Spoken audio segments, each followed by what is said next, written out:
Hey, welcome back to my channel. Just wanted to do a real quick video on extending the motor wires on this 2506 1250 kV ion motor by iFlight. The motor wires weren't long enough for the XL8 frame, so I need to extend them, and I thought I'd throw this in here because this is basically how I do it. So I put my motor wire in. I get enough room in here to get my fingers. I want to be able to do this. So then I have my extension, and you don't need a ton of wire. Now you're going to take some tip dip. I recommend tip dip because it has a tinning agent in it, and the flux is going to clean out between the wires.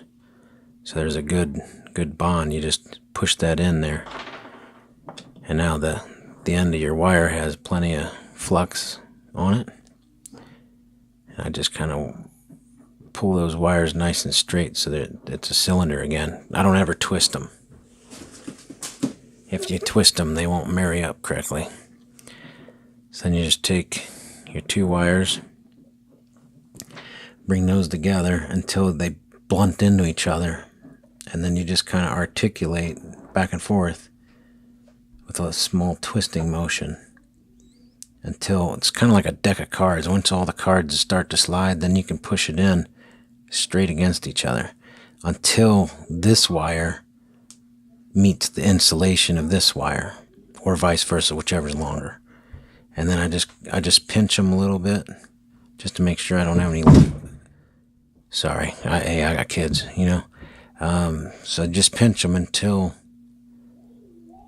you know you don't have any stragglers where you can't see. And then I just come in like a little bit of tip dip right across the top here.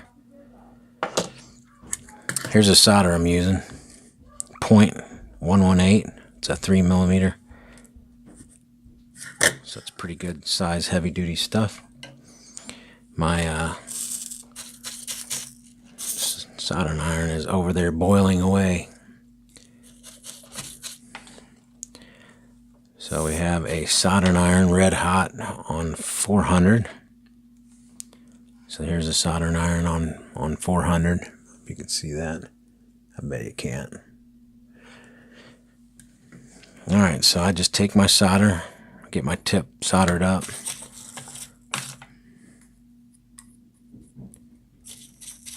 Just gonna get that clean back off here. Alright, so I take a little bit of solder, and then I wrap that solder around the wires. Now that's going to give me a heat flow back to this solder line. So I'm going to bring that up. Now I'm going to heat the wire bundle without putting any pressure on it, and you'll see it just melts in. Take that away. Now here's the thing.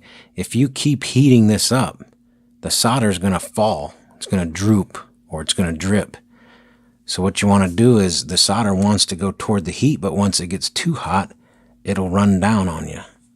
So you just want to bring this in. Just grab a hold of it, bring it up, make sure it's all flowing. Bring it around, bring it around. Now you should have a nice cylinder of solder all the way around your wires. And then what I do when I'm done, so I already have one finished here.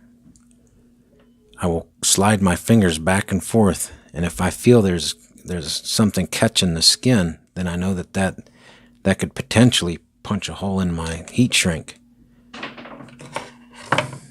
my shrink tubing, whatever you want to call it. So I take a little diamond file, and I hold onto the solder joint. And I just give that little edge. Now it's nice and smooth. There's nothing catching my skin, so therefore there's nothing going to punch a hole through the shrink tubing. See right there, I got a little nub. I just take that off. And this joint is as solid as can be. All the wire is equal in size or greater, so you're not gonna, end up with a resistor. So that's how I do it, and hope this helped you out. And if it did, hey, throw me a thumbs up, would you? Have a good one.